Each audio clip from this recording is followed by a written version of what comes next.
Hello everyone, আসসালামু আলাইকুম। সবাই কেমন আছেন? আশা করি সবাই ভালো আছেন। আল্লাহর অশেষ রহমতে আমরাও ভালো আছি। চলে আসলাম আমার পেজের আরও একটা ভিডিও নিয়ে। আজকে একদম সকাল সকাল কি সুন্দর রোদ উঠেছে। দেখা যায় অন্যান্য সময় বৃষ্টি মানে প্রত্যেক দিনে কিছু না কিছুই দেখতাম, বৃষ্টি বা বৃষ্টি হইতেছে এরকম কিছু। আজকে একদম চকচকে রোদ। এই তো বারান্দা থেকে এসে এখন আমি নাস্তা বানিয়ে নিলাম বাচ্চাদের জন্য। আজকে বাসায় যেহেতু অনেক কাজ, তাই তাড়াতাড়ি করে নাস্তা বানিয়ে বাচ্চাদেরকে নাস্তা খাওয়াই ফেললাম। আর আমার ননদ ছাদ থেকে একটা গাছ পাকা আম পেড়ে আনলো। আমাদের গাছের এই প্রথম আম পেকেছে, এই আমটাই প্রথম পেকেছে। উনি ছাদে যাওয়ার পর দেখলো আর নিয়ে আসলো। এই তো নাস্তা খেয়ে আমি সর্বপ্রথম আমার শখের গাছটাকে একটু স্প্রে করে নিচ্ছি, কারণ এই গাছটা কেনার পর থেকে ওইরকমভাবে যত্ন নেওয়া হচ্ছে না, সময়ই পাই না। স্কুল ছিল, স্কুলের পর আবার মেহমানদারি এটা সেটা, তার জন্য আর ওইরকমভাবে যত্ন নিতে পারতেছি না। আজকে যেহেতু পুরো বাসা ডিপ ক্লিন করে নিচ্ছি, তাই সর্বপ্রথম আগে আমার গাছটাকে স্প্রে করে নিলাম। এই তো চলে আসলাম আমি আমার কাজের আফা মিলে পুরো বাসা ডিপ ক্লিন করার জন্য। উনি অন্যদিকে অন্যান্য কাজ করছে, আর আমি এখানে চলে আসলাম আমার আর্টিফিশিয়াল ফ্লাওয়ার্সগুলোকে একটু মুছে রাখার জন্য। এগুলোতে ওইরকমভাবে ধুলাবালি জমে নাই, কিন্তু তারপরে একটু মুছে নিচ্ছি।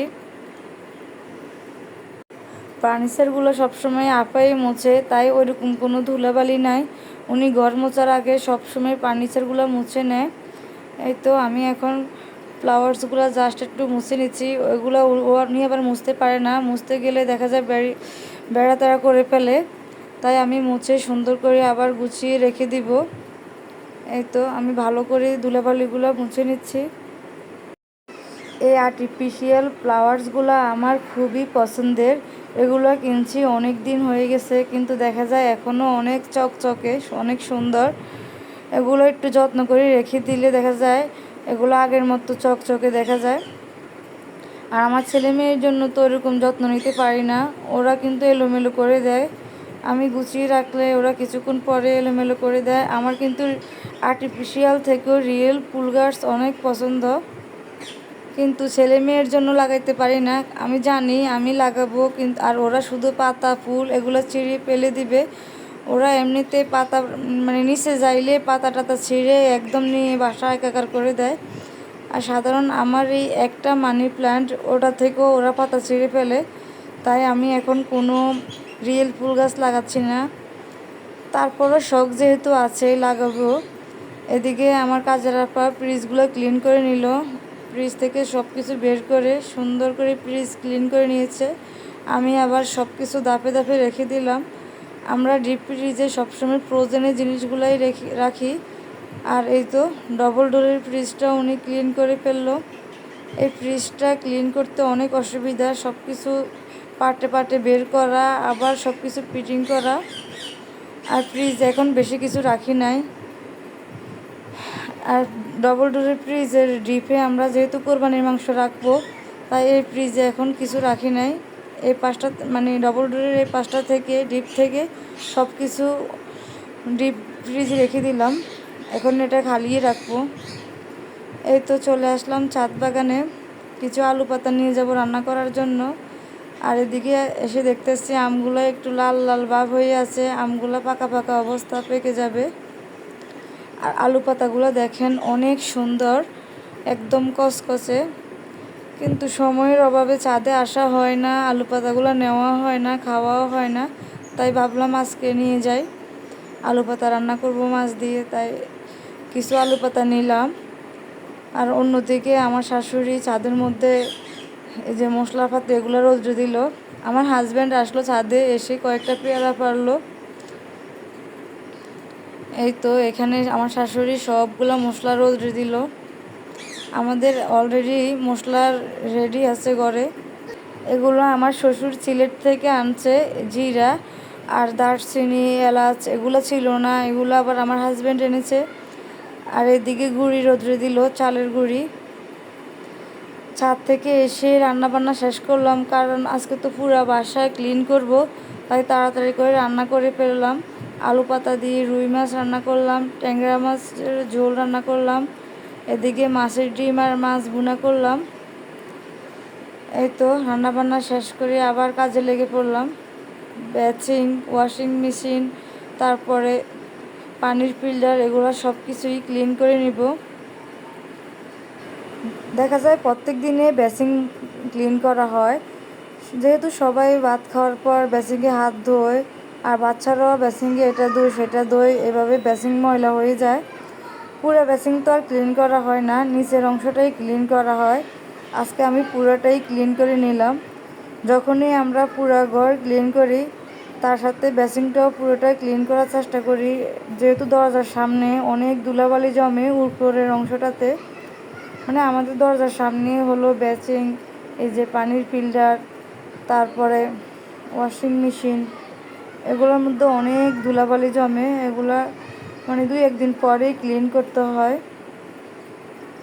বাসার মধ্যে দেখা যায় যত বেশি আসবাবপত্র থাকে তত বেশি কাজ থাকে।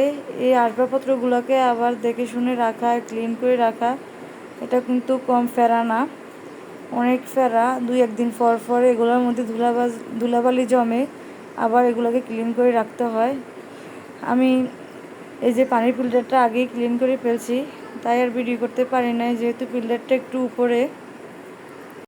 এগুলা ক্লিন করার পরে হঠাৎ বৃষ্টি শুরু, আর অন্যদিকে আমাদের চালের গুঁড়া, মশলা সব ভিজে একাকার।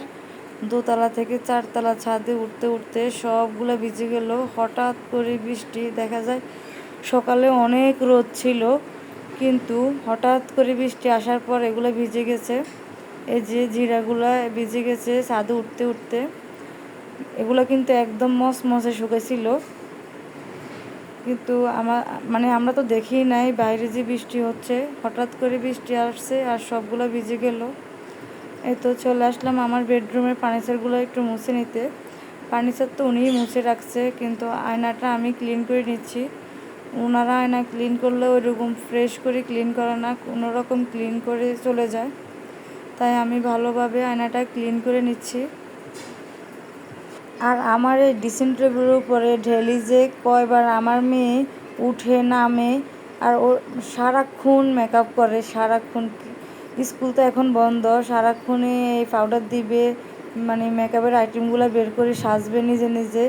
এই জন্য মানে বেশি ময়লা হয় ড্রেসিং টেবিলটা। ড্রেসিং টেবিলের নিচের অংশটা একদম ওই যে দেখা যাচ্ছে গোলা হয়ে গেছে, পাউডার পালাইতে পালাইতে অবস্থা পুরো খারাপ করে ফেলছে। এই তো আমি ওয়ার্ডরোবের উপরটা ক্লিন করে নিচ্ছি। উনি যেহেতু কয়েকদিন আগে পুরা ঘর ঝাড়লো, তাই ঘরে ওইরকম ময়লা নেই, যাই আছে আমি একটু ক্লিন করে নিচ্ছি। দেখা যায় বেশি ময়লা না জমলো, তারপরও ধুলাবালি আসে, যেহেতু মানে কয়েকদিন পরে একটু একটু জ্বর হয়, বাতাস হয়, তাই বাসার উপরও ধুলাবালি আসে। আর ফার্নিচারে এই যে ফ্লাওয়ার্সগুলোর মধ্যে যা বালি জমে থাকে, আমি একটু মুছে নিচ্ছি সব কিছু। আবার এই জিনিসগুলোর মধ্যে হাত দিলে দেখা যায় হাত লাসা লাসা হয়ে যায় যদি না ক্লিন করি। ওয়ার্ডরোবের উপরে এটা সেটা রাখা হয়, তাই আমি ক্লিন করে রাখি। ছেলেমেয়েরা যে পড়ার যে আরএফএলের টেবিলগুলো, এগুলো ওয়ার্ডরোবের উপরে রাখা হয়, ওদের বই, তাই সবসময়ই একটু ওয়ার্ডরোবের উপরে ক্লিন করে পরিষ্কার করে রাখি। আজকে পুরা বাসা ক্লিন করতে গিয়ে আমার অবস্থা পুরোই খারাপ। পুরা বাসা করতে হয় না, বিশেষ করে আমার বেডরুম ক্লিন করতে বেশি অসুবিধা। ছেলেমেয়েরা যেহেতু নোংরা করে, তাই বেশি নোংরা হয়ে যায়, মানে 2-1 দিন পরে পুরোপুরি সুন্দরভাবে ক্লিন করতে হয়। এমনি তো বিছানা তো সবসময়ই ক্লিন করে রাখি। ওরা খাবার খায়, তারপরে খেলনা দিয়ে খেলা করে, এজন্য রুম তাড়াতাড়ি নোংরা হয়ে যায়। আর ওরা এক জায়গায় হাত দেয় না। আমার ছেলে তো চেয়ার দিয়েও ওয়ার্ডরোবের উপরে উঠে বসে, দেখবে কি আছে না আছে, মানে একদম ফার্নিচারের উপরে এই কোণা সে কোণা ও দেখবে কোথায় কি আছে। এই তো ওয়ার্ডরোবটা ক্লিন করা শেষ। যে কোনো জিনিসে একটু পরিপাটিভাবে গুছিয়ে রাখলে আসলেই সুন্দর লাগে। এখন চলে আসলাম খাটের উপরে পাশটাতে ক্লিন করার জন্য। বেশি একটা ধুলাবালি ময়লা নেই, তারপরে সব কিছু যেহেতু ক্লিন করলাম তাই পুরো রুমটাই সুন্দরভাবে ক্লিন করে নিয়েছি। আর আপাতত ফার্নিচারগুলো আগেই মুছে রেখেছে, উনি আবার এগুলো ক্লিন করে না, যদি পরে ভেঙে যায়, মানে রিক্সের কাজ করতে চায় না, তাই আর করেও না। আমি এগুলো ক্লিন করে। আমার হলো সর্দি কাশির সমস্যা, দেখা যায় ধুলাবালির কাজ করলে আবার সর্দি কাশি দেখা যায়। এগুলো তো সম্পূর্ণ ধুলাবালিরই কাজ। আজকে যেহেতু ধুলাবালি কম তাই আমি ক্লিন করে নিলাম। উনি তো কয়েকদিন আগে ক্লিন করেছে, তাই ওই রকম ধুলাবালি জমে নাই। তারপরও ধুলাবালি পড়ছে একটু একটু, আমি মাস্ক পরে করে নিলাম। তো সব কিছু সুন্দরভাবে ক্লিন করে আমাদের এদিকে কোরবানির গরু নিয়ে আসছে, তাই গরু দেখার জন্য চলে আসলাম। গরুটা আরও কয়েকদিন আগে কিনেছে, কিন্তু আজকে আনা হলো, যেহেতু কালকে ঈদ, ঈদের একদিন আগে গরুটা নিয়ে আনছে।